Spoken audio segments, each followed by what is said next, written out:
আপনি অ্যাস্ট্রোলজি সম্পর্কে জানতে চাইছেন। তো আজকাল আপনারা জানেন যে এই অ্যাস্ট্রোলজি বিষয়টা অনেক মানুষের মুখে মুখে কিন্তু ছড়িয়ে পড়ছে।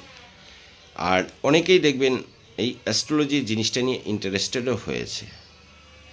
মানুষ এই বিজ্ঞানের অগ্রগতিতে আর এই প্রযুক্তিবিদ্যার সাথে সাথে অনেক অ্যাপস বা বিশ্বের সমস্ত কিছু হাতের নাগালে চলে আসায় অনেকেই কিন্তু যারা ব্রিলিয়ান্ট, যাদের মধ্যে মেধা রয়েছে, তারা কিন্তু খুব দ্রুত এই সমস্ত জিনিসের উপরে তারা নিজেকে রপ্ত করে ফেলছে। ফলে কিছু কিছু জায়গায় মানুষ যাচ্ছে, তারপরে নিজেকে আরও বেশি ডিপ্রাইভড হয়ে ফিরছে। আবার কারো কারো ক্ষেত্রে বেশি শক্তিশালী একটা পাওয়ার নিয়ে সেখান থেকে ফিরছে। তবে নেগেটিভ কিছু কথা মানুষকে যখন বলে মানুষ, তখন তাদের পেছনে জানি না কতটা বাস্তব বা বাস্তবতা থাকে। আমি মনে করি যে আমরা মানুষ, আমাদের সবাইকেই উচিত পজিটিভ মানসিকতা নিয়ে সামনের দিকে এগিয়ে চলা। কারণ আজকের যে দুনিয়া, এই সুন্দর দুনিয়ায় কম্পিটিশান একটা সাবজেক্ট, মানে প্রথম। হ্যাঁ, আপনি যে কোনো কাজে নামতে গেলেই আপনাকে কম্পিটিশান করতে হবে। আর ভাবনা চিন্তার কথা বলছেন, সিদ্ধান্তের কথা বলছেন, এটা আপনাকেই নিতে হবে। কারণ জীবনটা আপনার, সুখ আপনার, শান্তিও আপনার। আপনি বিবাহ করবেন, তাহলে এই যে ব্যক্তি চয়েস, সেটা আপনাকেই করতে হবে। আমি আপনাকে কিন্তু এটা করে দিতে পারবো না।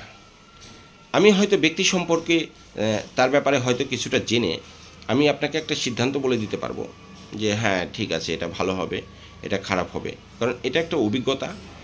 সেই দীর্ঘকাল থেকে কোনো মানুষ যদি কোনো বিষয় নিয়ে প্রচেষ্টায় থাকে, তাহলে সেটা নিশ্চিতভাবে সে হয়তো কিছুটা বুঝতে পারবে বা জানতে পারবে। তো আমিও সেরকম হয়তো দীর্ঘদিন থেকে এই প্রচেষ্টাটা করছি। তো সেখানে কিছু মানুষের ক্ষেত্রে সফলতা এসেছে, কিছু ক্ষেত্রে হয়তো আসেনি। আর আসেনি এরকম সংখ্যাও মনে হয় খুব কম, কারণ বেশিরভাগ মানুষই আমাকে ধন্যবাদ জ্ঞাপন করেছে। এবং দীর্ঘকাল থেকে যেহেতু এটাকে একটা অধ্যবসায়ের মধ্য দিয়ে এগিয়ে নিয়ে যাওয়ার চেষ্টা করছি, ফলে আপনার হাতের রেখা দেখে হয়তোবা কিছুটা আইডিয়া করে আপনার বর্তমান এবং ভবিষ্যৎ বলা যেতে পারে।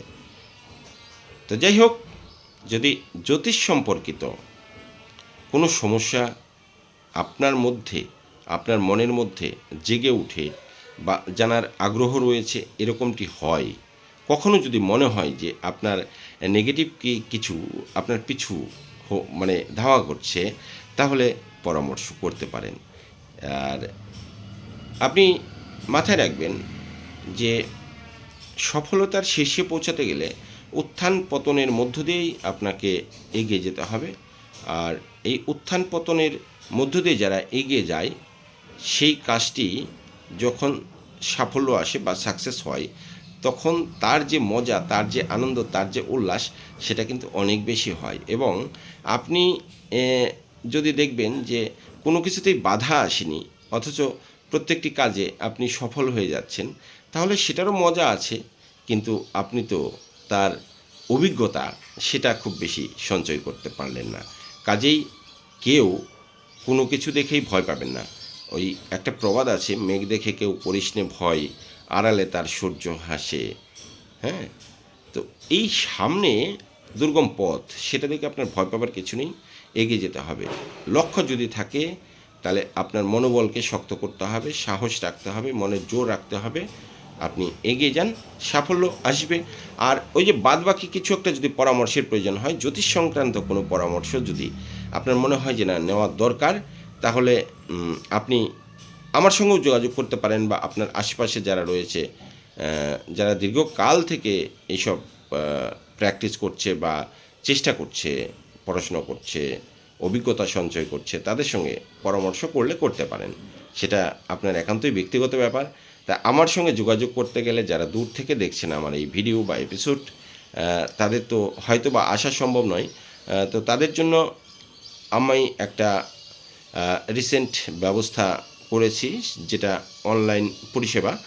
আপনি হোয়াটসঅ্যাপে আপনার হাতের ছবি পাঠাতে পারেন, সেটা দেখে আমি আপনাকে রিপ্লাই করব এবং তার জন্য বিনিময়ে পারিশ্রমিক 200 টাকা আমাকে দান হিসেবে বা উপঢৌকন হিসেবে আপনি দেবেন। আর হচ্ছে আমার যে পরামর্শ সেটা নিশ্চিতভাবে আপনার জন্য অনেক বেশি সাহসী এবং দৃঢ়তার বা লক্ষ্যে পৌঁছাবার একটা কৌশল হতে পারে। তা আপনি যদি প্রয়োজন মনে করেন যোগাযোগ করবেন 8145681962।